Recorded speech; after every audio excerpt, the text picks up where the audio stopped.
자, 제가 오늘 준비한 설교를 먼저 띄워보겠습니다. 잠시만 기다려 주세요.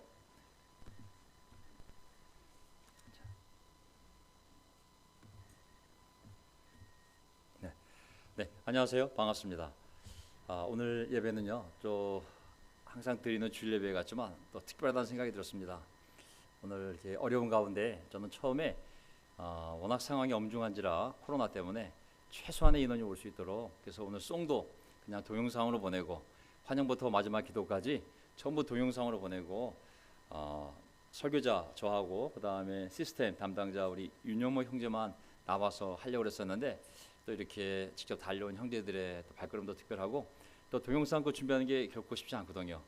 그 기도하시는 우리 강춘호 아버님 그 아들과 딸이 번갈아 가면서 그 오히려 촬영이 보통 어려운 게 아닙니다. 보내는 것도 그렇고 아주 정성스럽게 준비한 기도 영상도 너무 특별했고요.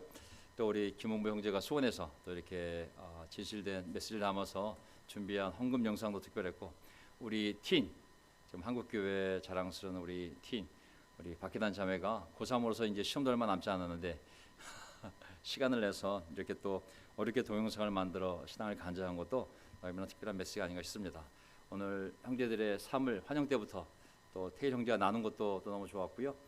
또 우리 성찬 메시지 오래간만에 또 이렇게 육성으로 또 삶을 나누며 또 간증한 내용도 또 마음에 와닿는 것 같습니다. 어쩌나 어려울 때 이것이 전화위복이 되어서 더 많은 사람들이 몸으로는 오지 못하더라도 이렇게 동영상으로라도 서로 안부를 전하고 서로 이렇게 소식을 전하면 서로에게 큰 힘이 되지 않을까 싶습니다. 그래서 앞으로도 다음 예배 순서를 짤 때 꼭 여기 오지 못하시는 분들도 분명히 있을 테니까 동영상으로 아니면 동영상이 힘들면 그냥 사진 한 장하고 오디오 파일 그냥 음성을 녹음해서 스마트폰으로 보내주시면 사진을 띄워놓고 음성만 나가도 충분히 우리가 들을 수 있거든요. 그래서 많은 사람들이 참여해서 우리 싱글 자매들, 결혼부 자매들도 우리 성찬 헌금을 나눠서 이렇게 함께 나눠주면 더 많은 사람이 참여하고 격려되는 시간이 될 거라 믿습니다. 아멘. 오늘 너무 감사드리고요.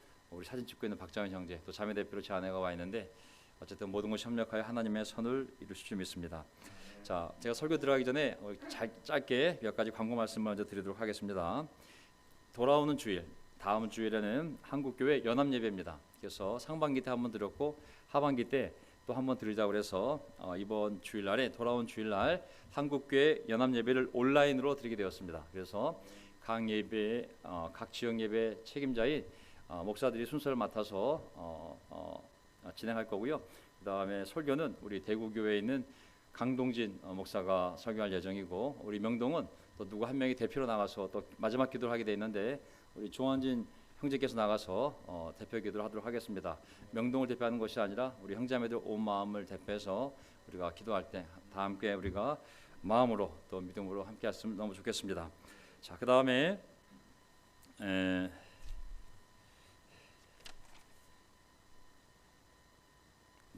자, 여기까지가 이제 주요 광고였고요. 이제 제가 오늘 준비한 설교 여러분 편하게 들으십시오. 저도 주중에는 제가 카카오톡방에 올린 것처럼 구약의 소예언자들을 그냥 한번 쭉 공부해 보겠습니다. 중요한 메시지를 중심으로.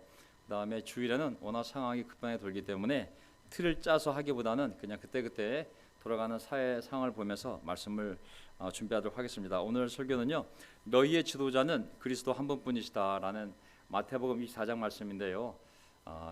왜 이 말씀을 제목으로 쓰게 되었는지 내용을 나중에 보면 알게 됩니다. 너희의 지도자는 그리스도 한 분뿐이시다. 오늘 주제는 코로나 블루 시대의 영적 대처법. 사실 블루한 단어가 파랗다가 아니라 우울한 단어 아니겠습니까? 정말 7개월 동안 이 지금 상황이 결코 쉬운 상황이 아닙니다. 이것을 영적으로 잘 분별하고 이기지 않으면 건강한 사람도 병에 걸릴 수 있을 정도로 어려운 시간입니다. 자, 우리가 어떻게 이 어려운 시간을 극복해야 될지 인도자, 어디 그리스도 한 분만을 따라가면 되거든요.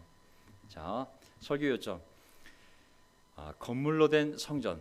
자, 구약 역사를 다 한번 훑어볼 텐데 건물로 된 성전과 사람은 결국 모두 무너지게 되어 있습니다. 참 성전, 참 하나님이 계신 곳은 예수 그리스도입니다. 믿음 안에 그리스도 안에 있는 것이 참 성전 안에 있는 것입니다. 건물로 된 성전과 날고 긴다는 사람들은 다 모두 죽었습니다.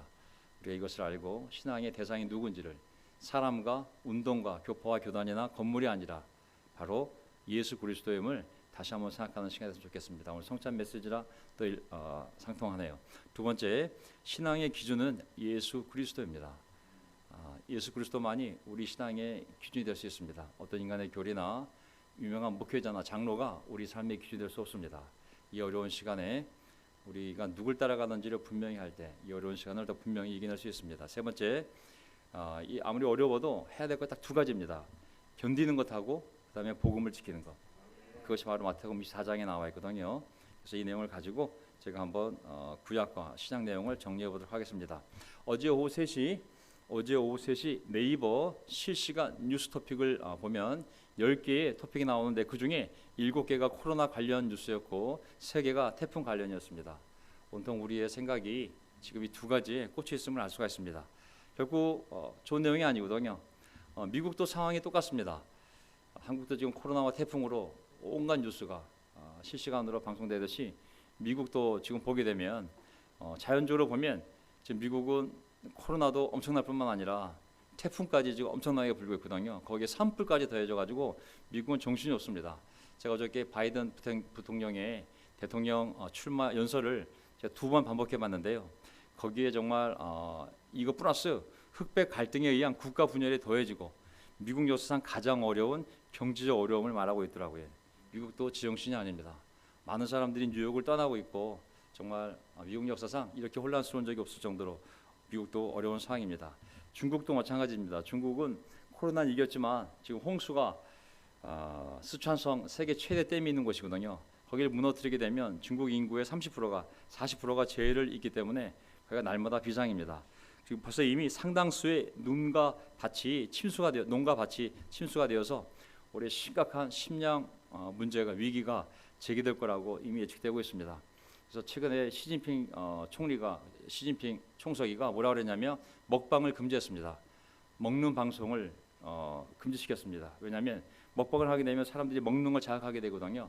그러면 음식 낭비가 되면 지금 그 정권이 식량이 떨어지면 뒤집어질 수도 있거든요. 그래서 먹방을 금지시켜가지고 지금 어저께 뉴스를 봤더니 인터넷에 먹방을 치면 뭐라고 뜨냐면 먹방 동영상이 나오는 것이 아니라 음식을 먹을 만큼만 먹어라라고 경고 문자가 뜬다고 합니다. 중국도 내부적으로는 굉장히 지금 위기거든요. 전 세계가 모두 같은 어려움을 겪고 있습니다. 앞으로도 이런 기후 이변에 의한 고통은 더욱 심해지고 또 사람들 간의 경제적, 정치적 갈등에 의한 분열도 더욱 심해질 거로 생각하고 있습니다. 자, 이런 시대에 우리 사람들은 어디서 안정을 찾으며 희망을 얻을 수 있을까? 당연히 던져지는 질문이거든요. 코로나를 걸릴까 봐 걱정도 되지만 코로나가 완치가 안 되기 때문에 약간 모든 사람이 지금 이 불안함과 두려움 속에 갇혀 있거든요. 어디서 안정을 찾으며 어디서 희망을 얻을 수 있을까? 답은 분명한 것이죠. 하나님 안에 그 답이 있습니다. 하나님 안에 있는 것이며 그분을 믿고 그분의 말씀대로 살아가는 것, 그것만이 가장 안전한 삶이며 유일한 희망적 삶이 될 것인 줄 믿습니다. 아멘. 이 코로나 블루 시대에 우리의 삶이 더 분명해질 수밖에 없습니다. 오직 하나님 안에서 하나님 말씀대로 예배드리며 살아가는 것 외에는 다른 희망과 안전이 있을 수가 없습니다. 자, 건물로 된 성전과 사람은 모두 무너진다. 자, 우리가 하나님 안에 있다는 것이 뭘 의미하는지 종교적인 삶과 분리를 시켜야 되거든요. 자, 건물로 된 성전과 사람은 모두 무너진다. 자, 구약의 성전은 하나님의 거룩한 이 땅에서의 처소이잖아요. 이 성막과 성전은 그의 백성들이 하나님 앞에 나아가 예배드리는 공식적인 하나님이 인정한 처소가 바로 성전 성막입니다. 하나님도 거기서 백성들을 만나 주시겠다고 말씀하셨거든요. 따라서 어떤 백성이 그 백성 가운데 하나님이 계시는 성막이나 성전이 있고 거기서 제사를 드리며 말씀대로 살아간다면 그거야말로 인간이 누릴 수 있는 가장 안전한 평화와 번영을 누리는 것을 의미한 것이거든요. 하나님의 성전이 성막이 그들 가운데 있고 그곳에서 올바른 예배를 드리며 그분의 말씀대로 산다는 것은 바로 가장 안전한 평화와 번영을 누리는 것을 의미했습니다. 자, 구약의 성전은 결국은 앞으로 오실 예수 그리스도를 예표하는 것이잖아요. 왜냐하면 다 무너졌기 때문에. 그래서 이제 그 역사를 살펴보면서 첫 번째 포인트, 건물로 된 성전과 사람이 떠받드는 사람은 다 무너진다는 것. 결국 영원히 서 있는 것은 예수 그리스도 하나님의 말씀밖에 없거든요.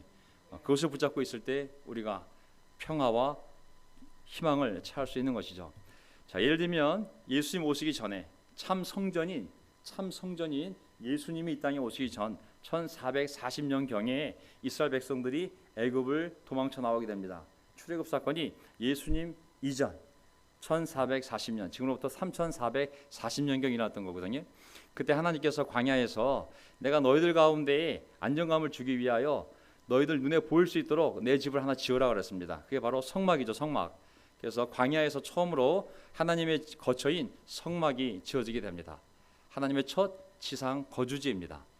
그래서 이 성막이 가나안 광야를 지나 결국은 가나안 땅을 정복하고 그리고 제대로 된 성전이 지어질 때까지 그 실로에서 가나안 땅 실로에서 500년간 이 성막 텐트, 성전은 온전한 집이고 성막은 그냥 천으로 진 텐트잖아요. 거기에 하나님이 500년간 그 성막에 함께 하셨습니다. 가나안 정복 전쟁 이후 성막을 두었던 곳이 바로 실로거든요. 실로. 사사시대 말기 그 타락한 엘리 대제사장 때 블레셋에게 법궤를 빼앗기기 전까지 이스라엘의 중앙 성소가 예루살렘이 아니라 하나님의 법궤가 있는 이 실로가, 이 성막이 있는 이 실로가 바로 신앙의 중심지였습니다. 근데 어떤 일이 있었냐면 재미난 일이 있어요. 보세요. 1100년경 성막이 세워진 지 300년 지난 다음에 이제 사무엘상 4장을 보게 되면 이스라엘 백성들이 가나안 땅 들어가서 정착하고 났을 때 블레셋과 이제 싸울 일이 생깁니다. 주님께서 오늘 우리가 블레셋 사람에게 지도록 하신 까닭이 무엇이겠느냐? 하나님의 백성이 이방 족속인 블레셋과 싸우는데 싸움에 지고 있는 거예요. 그러니까 그 생각할 때, 야, 어떻게 하나님 우리를 하나님의 백성인데 이 이방 족속인 블레셋 사람에게 지게 하실 수가 있지? 왜 우리를 지게 하는 거지? 자, 우리가 실로에 가서, 실로가 어디예요? 하나님의 법궤가 있는 곳이죠. 성막이 있는 곳이잖아요. 실로에 가서 주님의 언약궤를 우리에게로 모셔다가 우리 한가운데 있게 하여 우리를 원수의 손에서 구하여 주시도록 하자. 하나님의 법궤가 우리랑 함께하면 하나님 우리랑 함께하는 거니까 우리는 이 싸움에서 이길 거야. 야, 실로에 가서 주님의 법궤를 가져다가 블레셋 군대 싸러 나갈 때 그걸 맨 앞에 두고 싸러 나가자. 이 내용 아시죠? 4절. 그래서 이스라엘 백성이 실로로 사람들을 보냈다. 그들이 거기 그룹들 사이에 앉아 계시는 만군의 주님의 언약궤를 메고 왔다. 주님의 언약궤를 가져올 때 엘리의 두 아들 흠니와 비나스도 함께 왔다. 이 엘리의 두 아들 흠니와 비나스는 타락한 제사장이거든요. 완전히 가운만 목사지 완전히 타락한 이만희급 타락한 이 제사장이었거든요. 주님이 그 언약궤가 진으로 들어올 때에 모든 이스라엘 백성이 땅이 진동할 정도로 크게 환호성을 울렸다. 그러지 않겠습니까? 이제 패배하다가 수만 명이 죽다가 야, 하나님의 언약궤가 이 하나님의 십계명이 담긴 이 언약궤가 이 하나님의 언약궤가 이제 우리랑 함께하니 우리는 이길 수 있어. 그냥 사기가 엄청났습니다. 하지만 10절 보세요. 이스라엘은 이때 아주 크게 져서 보병 3만 명이 죽었다. 하나님의 궤를 빼앗겼고 하나님의 궤를 빼앗겼고 엘리의 두 아들 흠니와 비나스도 이때 전사하였다. 이때 백성들의 마음속에는 언약궤 이꼬로 승리, 이런 물리적 공식이 있었어요. 그래서 그걸 갖고 오면 당연히 전쟁을 이길 줄 알았더니 거꾸로 전쟁에서 아주 크게 져서 3만 명이 죽고 하나님 법궤는 빼앗기고 제사장 목사 2명은 그 메고 온 목사 2명은 죽음을 당했어요. 이게 어떻게 이런 일이 벌 수 있을까요? 그 설명을 시편에서 이렇게 하고 있습니다.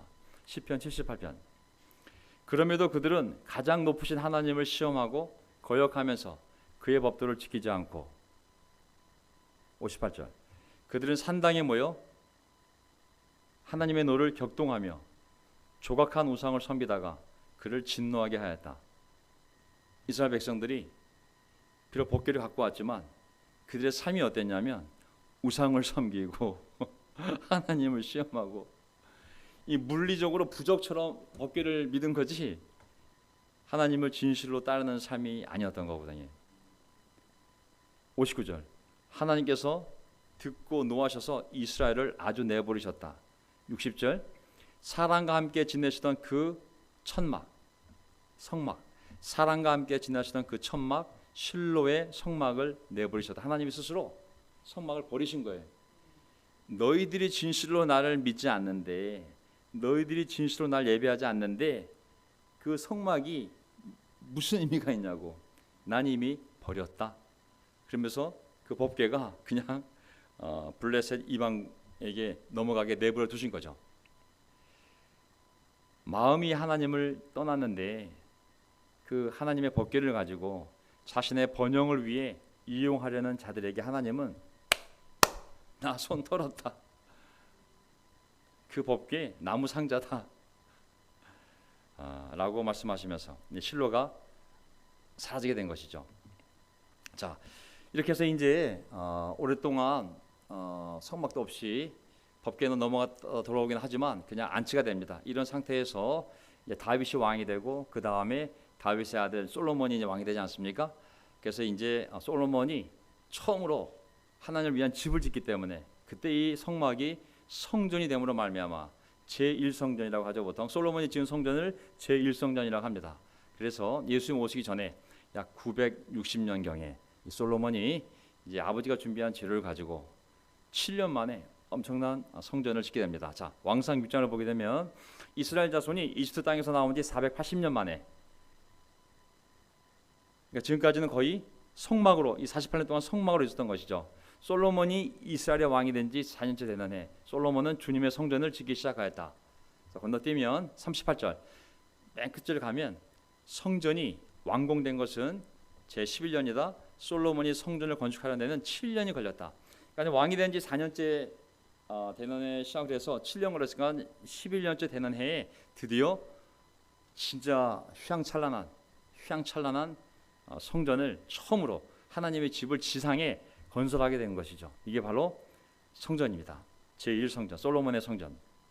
엄청난 정말 성전이죠. 근데 이 성전에 대해서 어떻게 이제 경고하냐면 사람들은 이 성전을 지었을 때 솔로몬의 기도가 나오지 않습니까?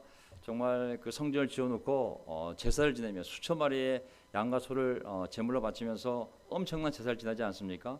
그래서 정말 이 성전에 대한 엄청난 기도가 솔로몬의 기도가 나옵니다. 그래서 솔로몬 중심의 삶을 성전 중심의 삶을 살지만 백성들이 점차 또 이방신을 섬기며 율법대로 살지 않고 말씀대로 제사를 드리지 않게 되자 어떤 일이 벌어지냐면 미가서 3장 아까가 BC가 960년 지금은 미가는 690년이니까는 몇백 년, 200~300년 차이 나죠. 그 뒤에 어떤 일이 벌어지냐면 미가서 3장 9절 야곱 집의 지도자들아 이스라엘 집의 지도자들아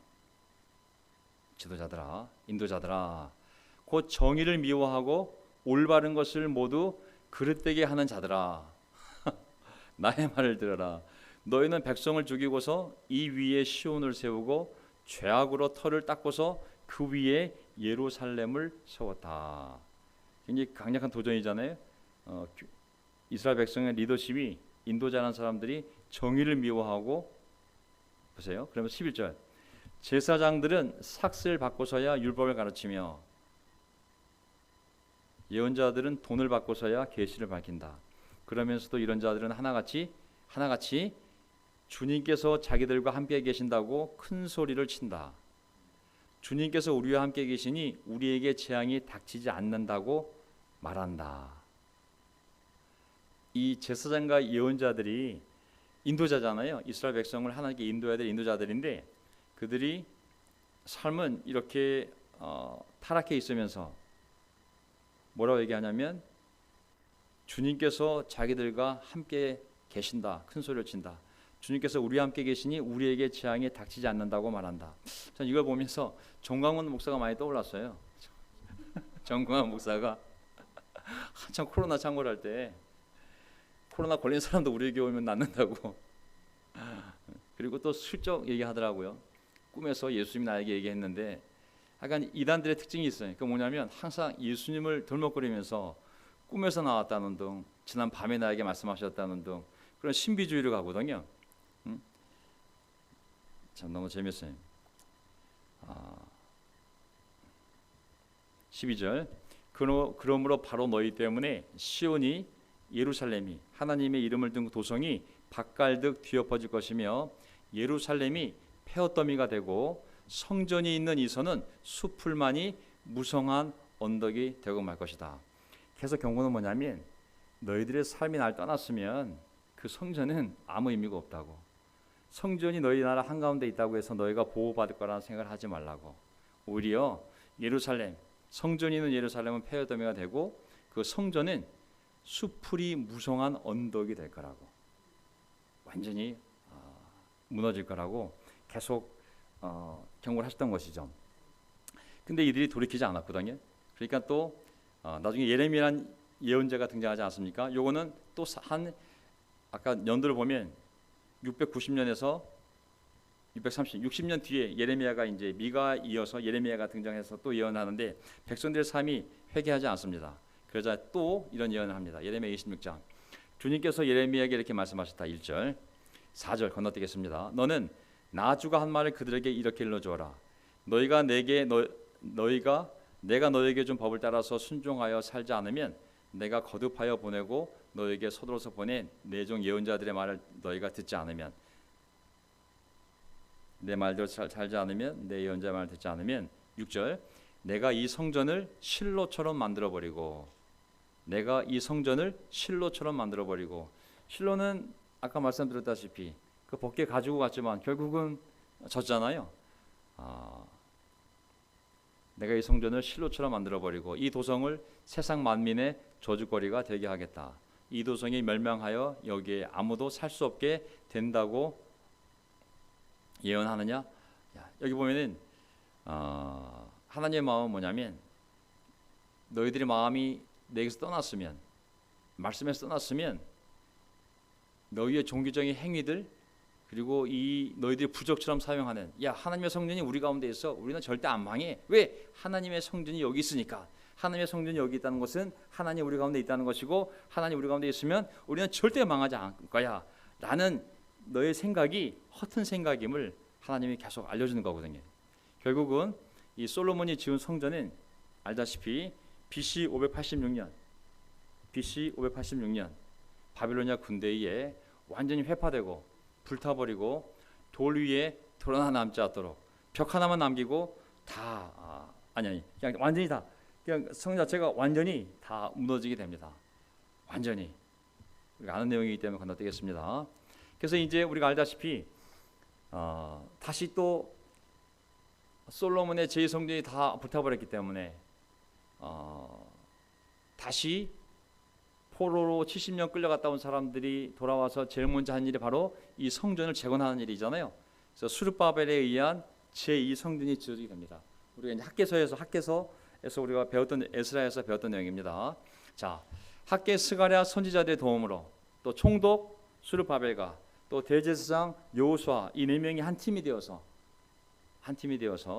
정말 BC 516년경에 완전히 초라하긴 하지만 솔로몬의 성전이 비할 바가 아니지만 어쨌든지 간에 한번 중단된 적은 있지만 결국은 다시 재개해서 결국은 BC 516년에 또 재건하게 됩니다. 586년에 유대가 멸망하면서 성전이 불타버렸는데 70년 포로성을 끝내고 다시 돌아와 또 지은 것이죠. 70년을 빼니까 516년 불타버린 게 586년 BC 다시 세운 게 70년 뒤인 516년 다시 성전을 초라하지만 수르바벨에 의해서 학개의 예언자와 스가랴 예언자를 통해서 격려받아 백성들이 다시 세우게 됩니다. 하지만 또 보면 알겠지만 에스라서, 느헤미야서, 에스라는 제2차 포로기한, 느헤미야는 제3차 포로기한, 에스라는 약 80년 뒤에, 느헤미야는 100년 뒤에 그 계속 돌아오잖아요. 이렇게 1차, 2차, 3차로. 근데 그들이 성전을 재건할 만큼 열정이 있어서는 불구하고 시간이 지나면서 이방 여자랑 결혼하고 할 정도로 다시 영적으로 무너져 버리거든요. 영적 기준들이 굉장히 많이 무너지게 되거든요. 그러니까 어떻게 되냐면 성전이 그 제2성전 스룹바벨 포로들이 돌아와서 지었던 제2성전이 로마 폼페이우스 장군에 의해서 다시 예수님 오시기 60년 전쯤에 완전히 유린된 후 파괴가 됩니다. 그러니까 실로 했던 성막도 사라져. 벗개만 남아 있다가 벗개는 다시 돌아와서 솔로몬 성전 지은 다음에 거기다 안치했지만 결국은 백성들과 종교 리더십이 하나님을 떠났을 때 하나님이 그 집 아무 힘이 없어. 그냥 집일 뿐이야. 그래서 다 불태워 무너지게 만듭니다. 다시 돌아와서 포로생활 끝나고 돌아와서 또 성전을 또 지어. 왜? 성전이 있어야 예배를 드리고 하나님 만날 수 있기 때문에 제사를 드릴 수 있는 건 성전이니까 또 질 수밖에 없어요. 삶의 중심이 하나님이고 하나님이 우리 가운데 계시려면 성전이 있어야 되는 거예요. 그래서 성전을 또 지어. 하지만 또 시간이 지나면 또 타락해. 결국은 또 400년쯤 뒤에 로마 장군에 의해서 완전히 성전이 다 무너져 버려. 하나님의 백성은 있는데 성전이 없는 상태가 또 된 것이죠. 반복인 것이죠. 자, 두 번째 포인트, 신앙의 기준은 예수 그리스도. 신앙의 기준은 예수 그리스도입니다. 아멘. 장로교가, 감리교가, 또 어떤 교파 운동이, 교리가 우리의 신앙의 기준이 될 수 없습니다. 아무리 훌륭한 목사, 장로가 있어도, 신학자가 있어도 절대 우리의 삶의 기준이 되면 안 됩니다. 오직 예수 그리스도만이 우리의 신앙의 기준입니다. 자, 마태복음 23장 1절. 그때 예수께서, 시작으로 오겠습니다. 이제 그때 예수께서 무리와 제자들에게 말씀하셨다. 마태복음 23장이면 거의 예수님 생애 공생의 끝부분이겠죠. 율법 학자들과 바리새파 사람들은 모세의 자리에 앉은 사람들, 또 이 리더십이나 인도자들, 모세의 자리에 앉은 사람들, 아까 미가서에도 나오고 예레미야서도 나왔지만 인도자에 또 나옵니다. 율법 학자들, 바리새파 사람들은 모세의 자리에 앉은 우리 유대교의 리더십이라고. 그러므로 그들이 너희에게 말하는 것은 무엇이든지 다 행하고 지켜라. 그러나 그들의 행실은 따르지 말아라. 그들은 말만 하고 행하지는 않는다. 예수님이 준 도전이었잖아요.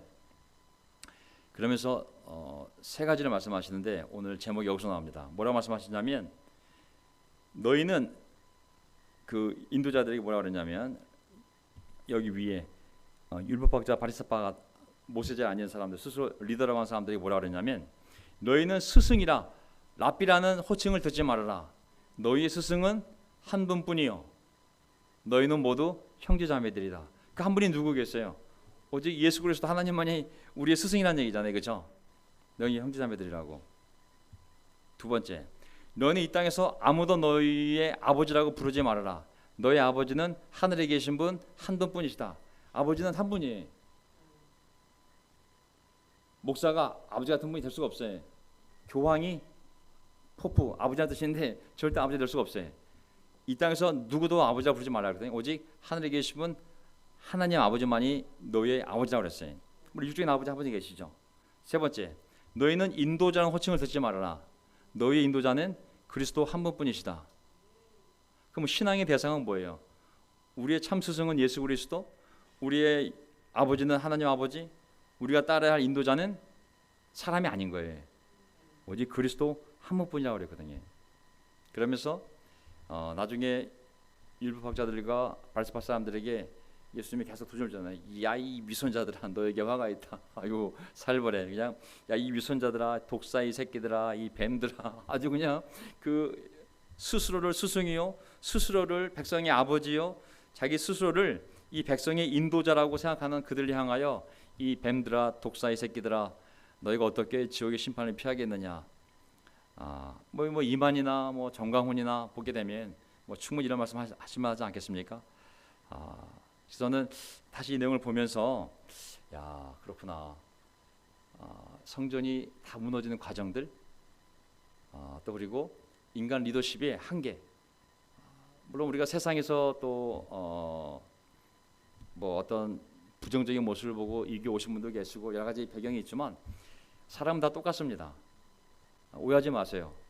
세상에 있는 목사와 장로는 나쁜 사람들이요 국제그리스도교 안에 있는 목사 장로는 착한 사람들이다. 그는 공산주의 이분법과 똑같은 겁니다. 사실은 사람 다 똑같습니다. 다 무너지게 돼 있고 다 약합니다. 다 죄인이고 우리가 ICOC 밖에 있던 안에 있던 우리의 신앙의 대상은 우리의 참 스승이요, 우리의 아버지시요, 우리의 인도자이신 예수 그리스도를 따르는 것이지, 어떤 설교 잘하는 목사, 좀 더 사랑이 많은 장로 따라가는 것이 우리의 신앙이 아닌 것이죠. 그 분명한 것입니다. 신앙의 기준은 예수 그리스도. 네. 37절 예루살렘아 예루살렘아 네가 보낸 예언자들을 죽이고 돌로 치는구나. 암탉이 병아리를 날개 아래 품듯이 내가 몇 번이나 너의 자녀들을 모아 품으려 하였더냐. 그러나 너희는 원하지 않았다. 예수님 이 땅에 오셨지만 참 스승이요, 유일한 아버지요, 유일한 인도자인 예수 그리스도께서 그들을 정말 이렇게 품으려고 예루살렘에 왔지만 다 죽이지 않습니까? 결론이 뭐냐면 38절 보아라 너희 집은 버림을 받아서 황폐하게 될 것이다. 마찬가지로 또 황폐하게 될 거라고. 너희 집은 버림을 받아서 황폐하게 될 것이라고.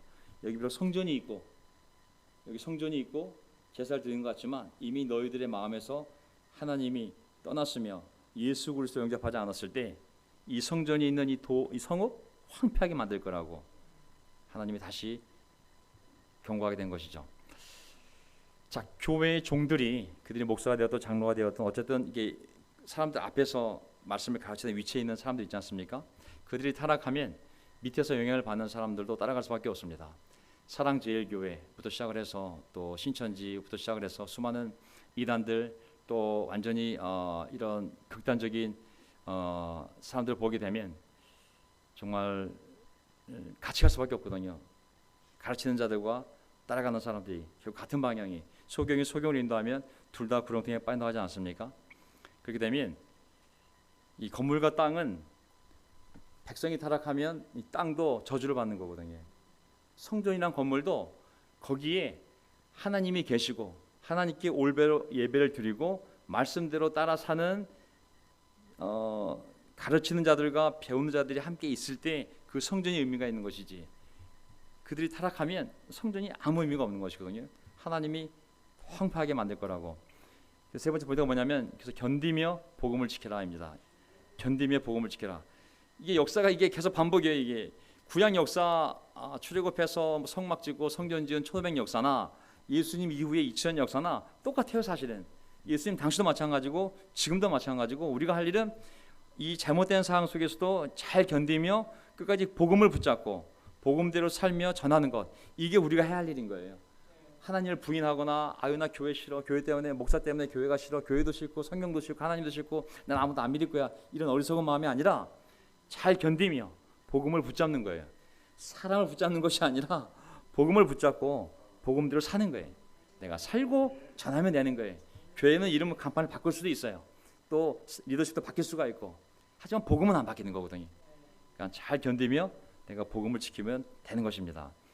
24장 이제 보면 23장에 그렇게 그 당시 성전이 있고 그렇게 타락했던 그 종교 지도자들 향하여 야 이 독사의 새끼들아, 이 밴들아, 너희가 지옥의 심판을 피할 줄 아느냐, 이 미선자들아, 하나님 말씀하시잖아요. 그러면서 맨 마지막에 너희가 나를 거절했으니 이제 이 성전이 있는 성읍이 황폐하게 될 거라고 마지막으로 말씀하셨잖아요. 그러면서 24장이 이어질 거 아니에요. 24장 보세요. 1절 예수께서 성전에서 나와서 그렇게 도전을 주고 딱 나와서 걸어가는데 제자들이 다가와서 성전 건물을 그에게 가르쳐 보았다. 이 사람들은 뭐 엉망인지 모르겠지만 성전 건물은 너무 좋은 거예요. 거기 안에 있는 율법학자 바리새파 뭐 사람들은 엉망인지 모르겠지만 성전 자체는 너무, 건물 자체는 너무 훌륭해 보인 거예요. 그거를 가리켜 보인 거예요. 뭐라고 그랬을까요? 자, 거기 보면 그 뭐라고 그랬냐면 예수께서 그들에게 말씀하셨다. 너희는 이 모든 것을 보고 있지 않느냐? 이 성전을 다 보고 있지 않느냐고. 내가 진짜로 너에게 말한다. 여기에 돌 하나도 돌 위에 남아있지 않고 다 무너질 것이다. 똑같은 얘기. 이게 반복이잖아요, 사실은. 자, 보세요. 여기 1장에 성전 건물을 제자들이 가르쳐 보면서 너무 놀라고 있을 거 아니에요. 여기는 안 나와 있지만 이 마가복음 13장을 보게 되면 더 구체로 설명이 되어 있어요. 예수께서 성전을 떠나실 때 제자들 가운데서 한 사람이 예수께 말했다. 선생님 보십시오. 얼마나 굉장한 돌입니까? 얼마나 굉장한 건물입니까? 이 대사는 빠져 있지만 이 14장 마태복음 24장에 성전 건물을 그에게 가르쳐 보였다. 이 배경이 있는 거죠. 이 성전 건물은 우리가 좀 공부해서 알다시피 헤롯 성전, 솔로몬이 지었던 제일 성전 다 날아갔어요. 두 번째 포로들이 와서 지었던 돌아와서 지었던 제2성 수르바벨 성전 다 또 불타버렸어. 세 번째 이제 헤롯 대왕이 유다 백성들의 마음을 한심을 살려고 지가 왕이 되자마자 성전을 짓기 시작했는데, 예수님이 제들과 함께 다니시면서 이 얘기했을 때 이미 46년 동안 짓고 있는 성전인 거예요. 46년 동안 헤롯 대왕이 지었던 성전인데 그 규모가 얼마나 놀라우냐면, 여기 나오잖아요. 얼마나 굉장한 돌입니까? 이거 얼마나 굉장한 건물입니까? 정말 이거 뭐 엄청난 저희 주석서를 보게 되면 이 얘기를 했을 때 헤롯 대왕이 이미 46년째 이 건물을 지어왔는데, 그때 그 사이즈가 어느 정도냐면 돌 높이가 평균 1m, 돌 하나가 길이가 10m래요. 10m. 그러니 어떤 돌이 높이가 1m고 이거를 붙이지 않은 상태에서 원돌로 10m, 12m가 되면 이 돌 하나가 엄청난 돌을 차곡차곡 쌓았으니 사람들이 그걸 볼 때, 이야, 이거 별나라에서 갖고 온 거냐, 이 돌을 어디서 도대체 갖고 온 거냐부터 시작을 해서 얼마나 놀랐겠어요. 유대 랍비들은 이 성전을 보지 못한 자는 아름다움이 무엇인지 알지 못한다라고 할 정도로, 비록 헤롯 대왕 이방 왕이 있었음에도 불구하고 그 건물의 그 규모에 유대 랍비조차도 감탄할 정도로 돌무게 하나가 100톤이나 되는 것들을 차곡차곡 쌓아서 성전을 지었으니, 제자들이 정말 예수님 말씀하셨을 때 이게 사람은 타락했는지 모르겠지만 이렇게 엄청난 건물이고 돌 하나가 1m, 이게 지금 수백 개 수천 개 쌓았는데 이게 어떻게 무너지겠어요? 하나님, 예수님, 이게 어떻게 무너지겠어요? 이렇게 엄청난 건물인데 라고 생각을 했겠죠. 얼마나 굉장한 돌입니까? 이 교회가 3천억짜리예요. 3천억짜리 은행 대출 2천억 받아가지고 지금 3천억짜리 건물입니다. 이 건물이 제1성전이 3천억이고 제2성전이 2천억, 합쳐 5천억짜리 건물이에요. 이 교회가 왜 무너집니까? 라고 생각하지 않겠습니까? 한국 교회들이 얼마나 교회 건물을 잘 짓습니까? 요한복음 2장 20절을 보게 되면 이렇게 유대 사람들이 말하였다. 이 성전을 짓는데 46년이나 걸렸는데, 예수님한테, 야, 이 성전 걸린 지 46년 걸렸는데 이 성전을 헐면 네가 살만한 지겠다고? 이 성전 46년의 성전이야. 자, 하지만 예수님 말씀하셨어요. 이거 다 보고 있지? 내가 진주로 너에게 말한다. 여기에 돌 하나도 돌 위에 남아있지 않고 다 무너질 것이다. 무너졌을까 안 무너졌을까요? 결국은 무너지게 됩니다. 정말 신기하게 여기 제가 주석서를 다 하지 못했는데 신기하게 어떻게 무너졌냐면, 자, 너무 재밌어요. 이들이 40년 동안 지었잖아요. 그래서 예수님 이후에 34년을 더 줘가지고 80년 동안 이 성전을 세계에서 가장 멋진 건물로 만듭니다. 하나님의 집이라고 이렇게 만들었어요, 헤롯 대왕이. 그 이후에 다른 사람도 계속 이어서 이것을 완공을 시켰어요. 80년 뒤에 완공시켰는데 완공된 지 6년 뒤, 정확하게 AD, 예수님 이후 AD 70년에 로마 디도 장군이 와서 예루살렘을 함락시키잖아요. 그때 80년 동안 지은 이 성전이 6년 뒤에 전부 무너지게 돼. 서쪽 벽 하나만 남겨두고 일부러 다시는 저항 못하던 로마 군인들이 다 돌 위에 돌 하나 남지 않도록, 더 이상 로마에 저항하지 않도록 완전히 회파시켜버림을 알 수가 있습니다. 80년 동안 지었던 건물을 6년만 보고 완전히 무너지게 됩니다. 이 예수님의 말씀이 결국 성취하게 되거든요. 자, 하나님은 왜 그 성전을 무너뜨렸을까요? 왜냐하면 많은 유대인들은 그 성전을 거점으로 로마에 항거하고 폭동을 일으키는 거점으로 삼았어요. 마치 정광훈 목사가 교회를 무슨 반공주의의 센터로 삼아서 좌파 정권을 무너뜨리는 연합 본부로 삼은 것처럼, 많은 열심당원 정광훈이죠. 열심당원들이 이 성전을 바로 이런 로마 항거하는 폭동에 본부로 삼고, 그래서 성전은 열심당원들의 본고지가 되었고, 종교 장사꾼들, 사두개파들, 또 이런 율법학자 서기관들이 그 성전 안에서 우리가 알다시피 환전을 하고 또 짐승을 팔면서 주요 수입원으로 이용하게 됐거든요. 거기에 하나님에 대한 진정한 예배와 하나님의 말씀대로 사는 삶이 없었을 때 그 성전은 그냥 건물이지 참나 하나님의 질성, 강도의 소라고 그랬거든요. 하나님이 결국은 무너뜨리시거든요. 완전히 무너져. 결국 지구상에 더 이상 성전이 없어지거든요. 예수께서 올리브산에 앉아 계실 때 제자들 따라오 그에게 다가와서 말하였다. 이런 일들이, 아니 성전 무너지는 일이 언제 일어나겠습니까? 그러면 선생님께서 다시 오시는 때와 세상 끝날에는 어떤 징조가 있겠습니까? 우리에게 말씀해 주십시오.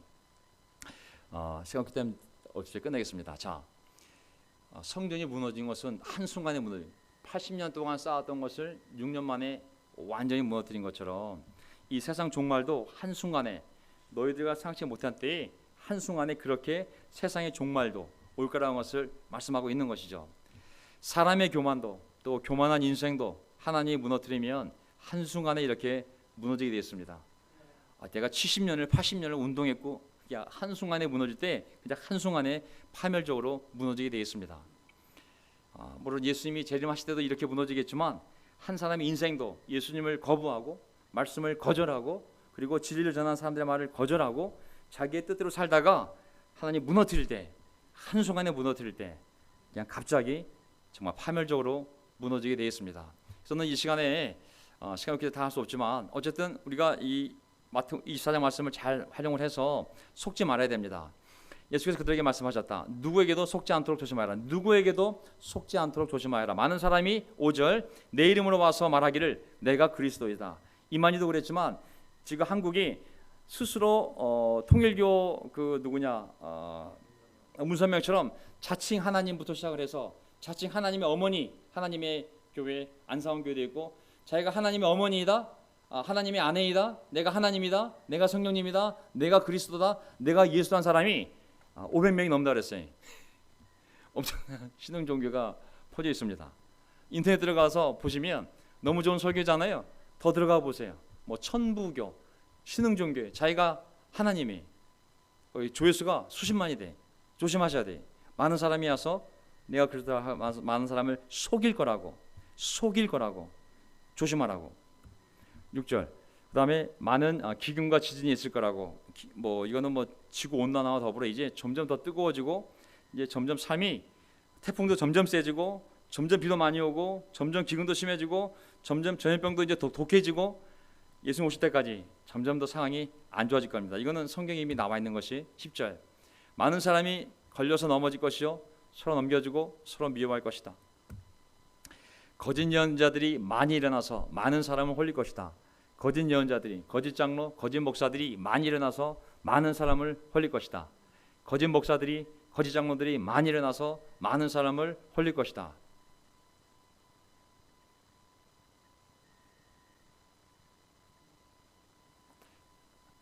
사실 기독교 역사를 보게 되면 이런 거짓 선지자들은 수도 없이 등장했으며 또 그들의 가르침이 아주 사악하고 특이하거든요.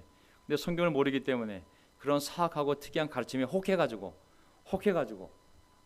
참 그곳에 가서 가정과 자기 자산을 다 망친 많은 역사가 이미 수도 없이 있습니다. 정말 한국 기독교 왜 이렇게 이상한 사람들이 많은지 모르겠어요. 자, 어쨌든 많은 거짓 예언자들이 많이 등장해서 많은 사람을 홀릴 것이다. 목사가 되었던 장로가 되었던 어쨌든 많은 사람이 거짓 예언 나서 많은 사람을 홀릴 것이다. 그리고 불법이 많아져 많은 사람의 사랑이 식을 것이다. 조심하십시오. 우리가 세상에 악이 많아지면 우리가 마음속에 사랑이 식을 수 있거든요. 여기 보면 분명히 나왔거든요. 악이 증가함으로 많은 사람의 사랑이 점점 차가워질 거라고. 조심해야 됩니다. 안 믿는 사람들도 교회에 대해서 마음이 차가워지지만 믿는 사람들 안에서도 이런 어려움이 올 때 우리 마음이 믿음이 차가워질 수 있습니다. 이게 제일 염려되는 부분이거든요. 제 마음에서도 마찬가지고 많은 사람의 사랑이 식을 것이라고. 그래서 우리가 해야 할 게 두 가지가 있습니다. 그게 뭐냐면 13절에 그러나 끝까지 견디는 사람은 구원 얻을 것이다. 아멘. 그래서 끝까지 견뎌내야 됩니다. 아멘. 코로나 지나갑니다. 모든 것은 지나간다 말씀하시지 않았습니까? 반드시 지나갑니다. 하지만 견뎌낸 사람과 견디지 못한 사람 끝났을 때 완전히 다른 세상을 맞이하게 될 것입니다. 아멘. 끝까지 잘 믿음으로 견뎌야 됩니다. 아멘. 그 다음에 14절, 이 하늘나라의 복음이 온 세상에 전파되어서 모든 민족에게 증언될 것이다. 이렇게 거짓 그리스도, 거짓 예언자, 기근, 전쟁, 서로 믿고 대적하고 분열되고 많은 악이 번성하고 사람들의 사랑이 식을 때, 그럼에도 불구하고 이 하늘나라의 복음이 온 세상에 전파되어서 모든 민족에게 증언될 것이다. 그때야 끝이 올 것이다. 아멘. 세상은 어쨌든 계속 갈 거예요. 계속. 어떻게 가냐면 육조로 보면 타락하면서 가겠지만 하나님의 복음은 세상 끝까지 계속 갈 거라고 말씀하시는 거예요. 우리가 할 일은 견뎌내면서 복음을 붙잡고 계속 이 복음을 따라 나가야 되는 거예요. 아멘. 오프라인이 온라인으로 된 것뿐이지 우리를 망한 게 아무것도 없어요. 결국 하나님은 계속 복음이 온 세상에 퍼져 모든 사람에게 증언될 때까지 이 지구를 남겨두실 거고, 누군가는 그런 일을 할 수 있도록 하나님 뽑으실 거고, 사용하실 거고, 교회로 모으실 거고, 가르치실 거고, 공급하실 거기 때문에 우리가 그 대열에 끼기를 간절히 바랍니다. 아멘. 견뎌내는 것, 그리고 복음을 지키고 복음대로 살면서 복음을 전하는 것, 이것만이 우리가 해야 할 일입니다. 아멘. 다운될 필요도 없어요. 싸울 필요도 없어요. 우리가 이것만 하면 됩니다. 결론, 시간 없습니다. 결국 모든 성전이 무너지지 않았습니까? 성막도 무너지고. 그러면 하나님 우리 가운데 없습니까? 우리 가운데 계시죠. 우리 가운데 계신 하나님이 누굽니까? 우리 가운데 계신 하나님 임마누엘, 바로 예수 그리스도가 참된 성전인 것이죠. 아멘. 예수님만이 참된 성전인 것이죠. 이 성전은 무너지지 않는 영원한 성전 아니겠습니까? 우리가 이 성전 안에서만 참된 평화와 참된 희망을 찾을 수 있는 것이죠. 자, 오늘 설교, 너희의 지도자는 그리스도 한 분뿐이시다. 아멘. 정강훈도 아니요, 이만희도 아니요, 뿐만 아니라 각자의 교회에 있는 목사님, 장로님이 우리의 지도자가 아니라 오직 그리스도 한 분만이 우리의 스승이요, 우리의 인도자요, 우리의 아버지임을 기억하시기 바랍니다. 아멘. 이 우울한 시대에 영적으로 잘 살아야 됩니다. 어떻게? 모든 사람 무너지게 되어 있습니다. 교회 건물도 언젠가 무너질 수 있습니다. 오직 예수 그리스도만이 영원히 말씀과 함께 우리와 함께 있을 것입니다. 신앙의 기준은 예수 그리스도지, 설교자는 목사도 아니요, 사랑이 많은 장로도 아니요, 교파 교단 운동도 아닙니다. 그걸 분명히 하시고, 세 번째, 우리가 할 일은 계속 견디며 복음을 붙잡고 복음을 전하는 삶을 살 때 결국 모든 것이 끝나고 평화가 올 때 우리에게는 하나님의 큰 위로와 보상이 함께할 줄 믿습니다. 자, 설교가 길어졌는데 설교를 마치도록 하겠습니다. 아멘.